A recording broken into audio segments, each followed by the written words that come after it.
Welcome to Five Big Questions. I'm Angela Morabito with Campus Reform, and today Congressman Dan Bishop is here to answer five big questions about higher education.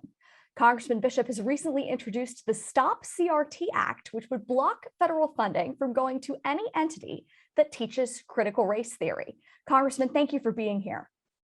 Thanks very much, Angela. I'm glad to be with you for five big questions. Perfect. Well, please tell us, your bill is straightforward. It would create a lot of change. What was your motivation for putting this together? Well, we've seen moms and dads in the nation, across the nation, it ultimately up in arms about the corrosive anti-American ethic known sort of by the term critical race theory. You can refer to it as intersectionality. There are a number of other terms that can be used, but it is this idea that is sort of it turns us away from the fundamental concept in Brown versus Board of Education that was a great achievement of American society, that we're not to be split apart in innumerable ways. We rather are one nation, and we need to be integrated with each other. And that was a marvelous landmark for American civilization, for American society. And those who embrace this, and it's, they say critical race theory, and that's what it is, but it's really a practice. They're embracing the practice of trying to expose and indoctrinate everyone throughout every institution. Frankly, it emerged from academia, of course, but it has filtered through government, the military, big corporations, even a number of churches, and finally into grade schools, K through 12 education. And so my bill, and I've got two bills. One's called the STOP CRT Act. I'll tell you about another one called the NO CRT Act. But the STOP CRT Act does indeed say we're not going to use federal resources to advance that. If any party that receives federal funding wants to engage in advancing that concept, this poisonous division of Americans by race and gender, frankly, and every other way, that's not, and wants to inculcate that into the brains of young people. Federal funds should not be used to do that. That's what the STOP CRT Act does. It prevents that being done. So we talk a lot at Campus Reform about how colleges are ground zero for CRT. Started at Harvard, spread from there. But as you mentioned, it's now everywhere. It's in the workplace. It's in K through 12 schools. What do you believe are the long-term consequences if CRT continues to be taught at the scale that it is right now? Well, Angela, it's very serious. In fact, there are a number of commentators out there that have really sort of focused the American people on this. I think of Chris Rufo and James Lindsay among the forerunners.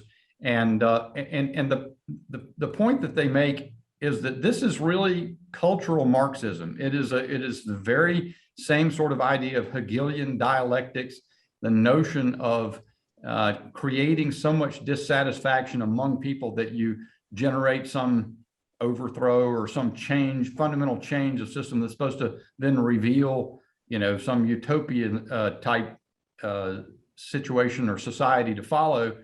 I think it's dangerous. It's always been dangerous, that sort of approach to those principles of organizing society. But that is what we have that is at hand.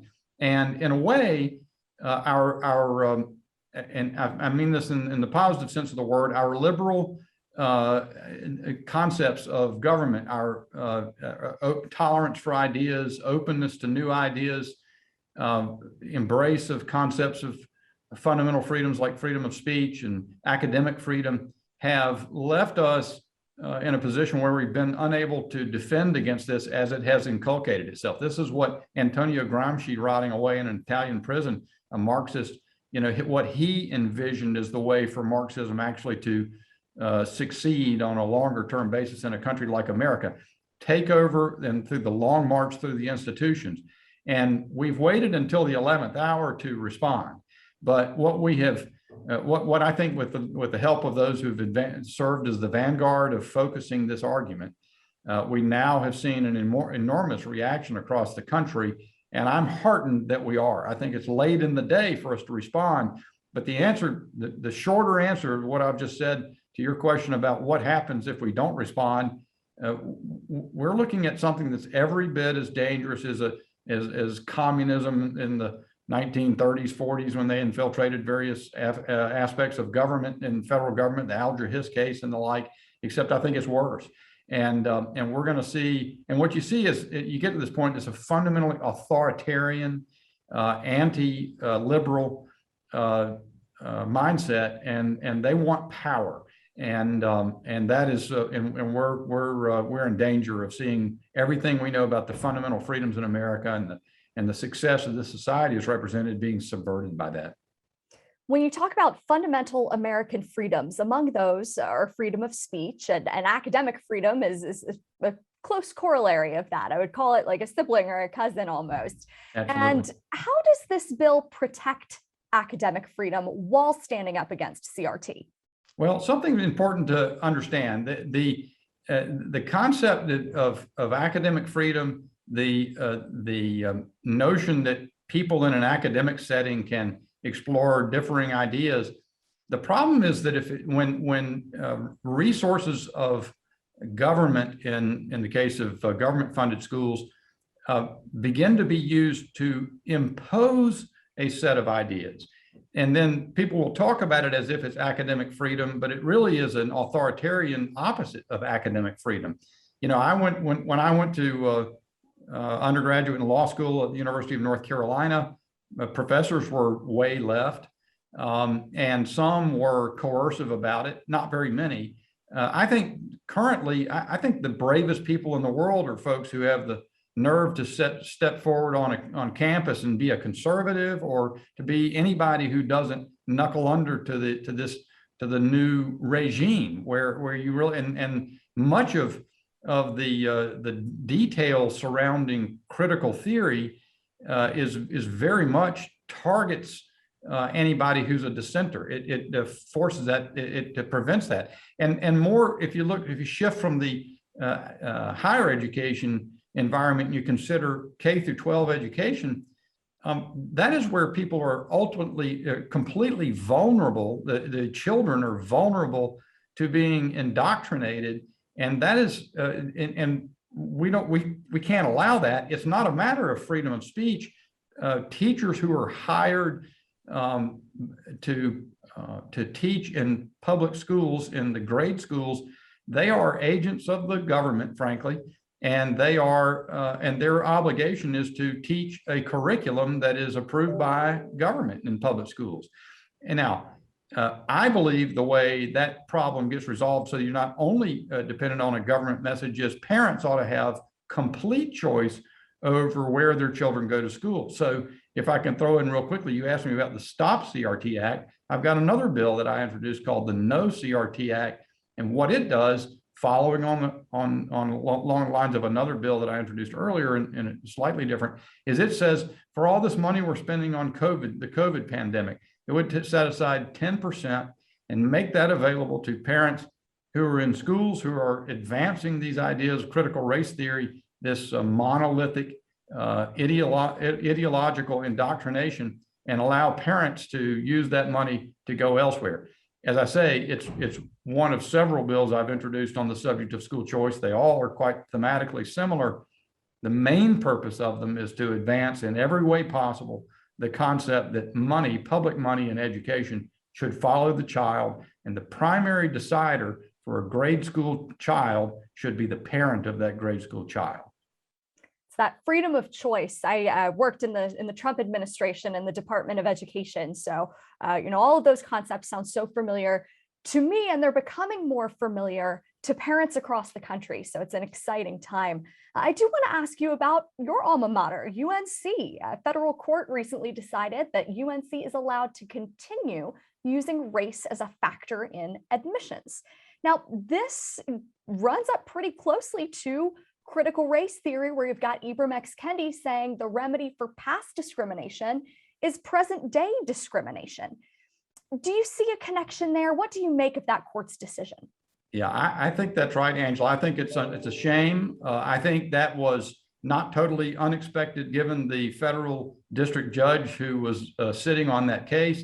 But I think it's the first step in an important new era of litigation on this subject that will in time reach the United States Supreme Court, and I hope for a new resolution. But the interesting thing about the UNC litigation, also there's parallel litigation against Harvard, is that the people being discriminated against most notably were Asian Americans, another minority. And so you have the very wrong signal that it sends is it punishes extra effort and ability as demonstrated in prior schoolwork, where you establish your mastery of subject matter, your capacity for hard work, and your intellect. Those should be the bases on which you go to college, not what the pigmentation of your skin is or your facial features. And so it's that, again, very much like CRT, as you say. The idea that you're going to discriminate against someone on the basis of their race for any reason is inimical to the point we've come implementing and American freedoms. And so I'm disappointed in the result of that. I think UNC should abandon race as a means of determining admissions.